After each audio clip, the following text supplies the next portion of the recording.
Now, of course, we've all been in the Loose Women studio before as guests, but today we are in the hot seat for a very special reason. Of course, we've got very big shoes to fill, but before we start, a few familiar faces have been in touch, have they now? Just a quick one to say good luck, enjoy it, have fun. Hello to the boys.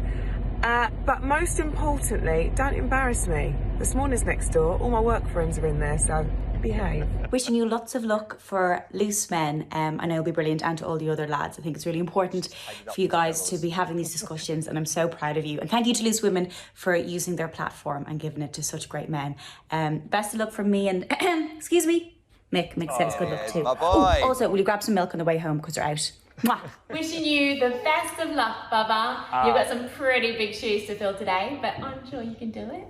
What do you think, Keats? I love you, Dad. Loves you. I missed them. Oh, so nice. How about that, guys? Oh, Lovely. Right, let's talk about why we're here today. I would just like to say well done to Ronan as well.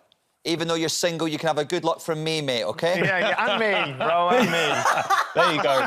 Best of luck, bro. Do you know what? I was expecting my mum to pop up at some point, but even she's not here at the moment. Oh, do you know that? That's like that depressed... No, in Valentine's at high school when no one gave you a Valentine's, and your mum would give you a card. Yeah. It's all good, bro. Don't worry, mate. Give me a virtual hug, mate, all right? OK, let's talk about why we're here today. It is International Men's Day, which is extremely important. Men are struggling, and the stats say it all. Every day, 12 men take their own life by suicide. It remains the most common cause of death for men aged 20 to 49.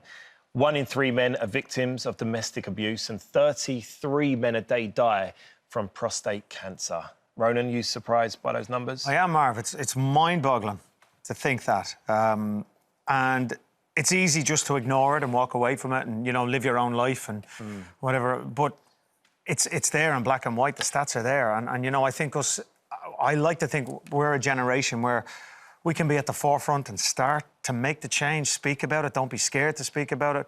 Yeah. You know, we've got young children in the household to be able to be more open about it, to be able to tell your kids you love them. I mean, my parents, my dad in particular, he comes from a generation where he found it hard maybe to say that he loved us or put his arm around us and you know, because it's a generational thing, but we've very much changed and please God, you know, today that, you know, we can be big enough to be able to speak about it in the household. I mean, I get help, you know, whenever I'm feeling fragile, if I need to lean on somebody. My wife can tell if I'm maybe I'm overstressed, I'm working too hard, things are getting on me, on my back, or maybe it's a certain date, you know, that reminds me of something that's happened or whatever it may be, someone's passed away.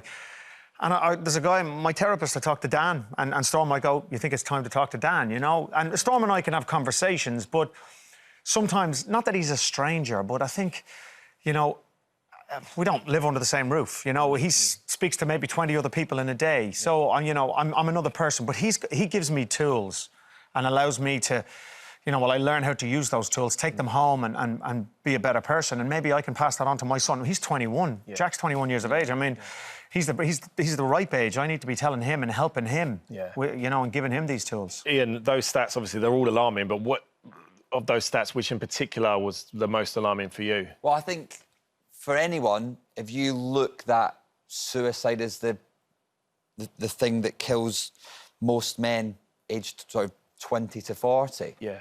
We're the biggest threat to ourselves. Yeah. And it's sort of what Ronan was saying is, I think for years we were brought up in our parents' generation that not even fragility, but any emotion is a weakness. Yeah. Pride, love, doubt, hate. I think for years you were sort of, if you opened up to your mates, like, what are you doing? Have a drink, shut up, get on with it. And in a way, sometimes your mates think you're helping. Yeah.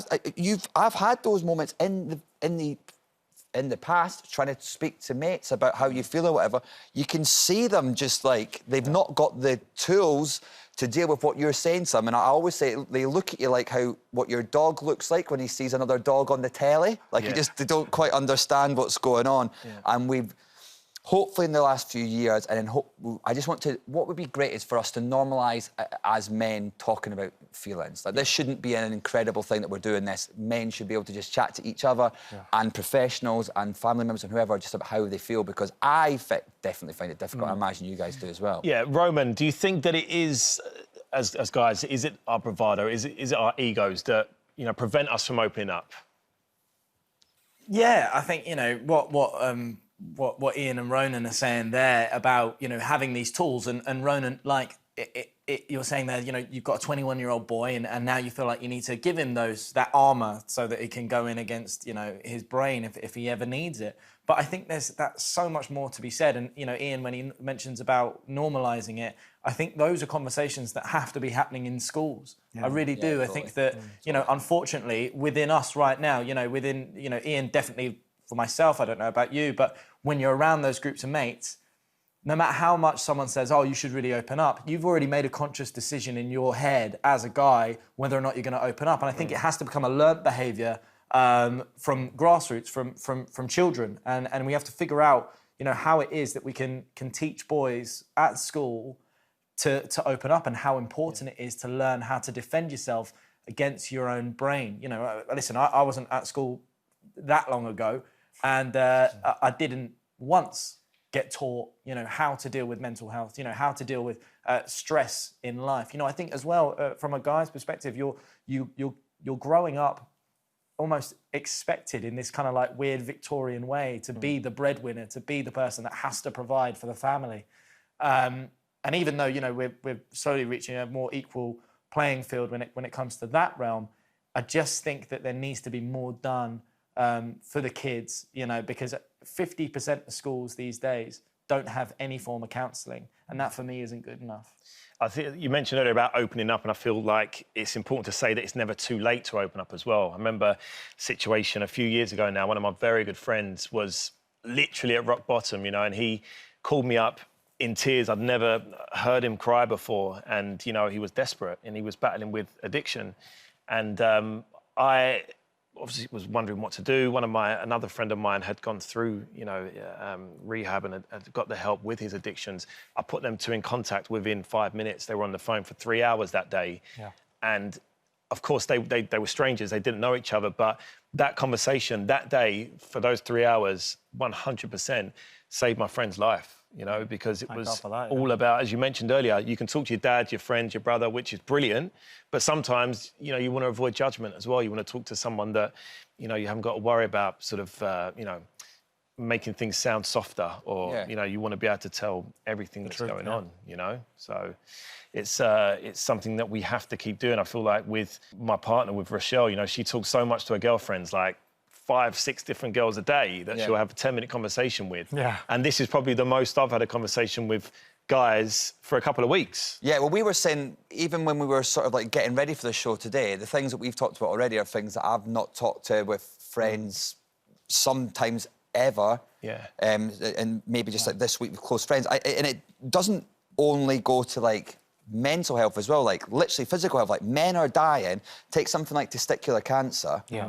Men die from testicular cancer because they're too embarrassed to go to a doctor's. They'll check.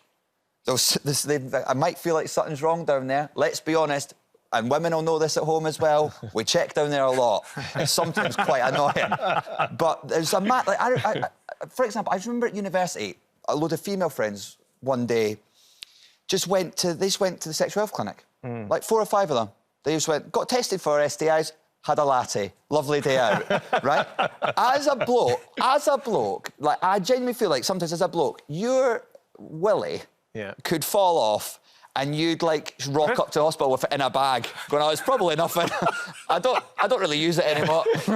Like, we need to normalise talking about our mental health, and not for our benefit, also for the benefit of people around us. Yeah. How many people here have got a dad that just went mad because he couldn't get a parking space, and that was the whole day ruined, and actually what's happened is he's just not been allowed to smile for 10 years because he thinks it makes him look like less of a man. Yeah, we were in that situation for a long time. So. For sure. I think also social media and role models today have a big part to play in this, because, you know, so many younger people, like Rose talking about, you know, at grassroots level, they need to learn. Absolutely. And you know, so people that are influencers on social media, you know, role models, Justin Bieber, whoever it may be that kids are listening to, and Ariana Grande, for them to be putting out a positive message at, you know, early doors, incredibly important. Absolutely, a lot of them do, but it needs to be more. More, right? Yeah. If you've been affected by anything we've just talked about, please head to the website where you'll find helplines and details about Loose Women's Stand By Your Men campaign.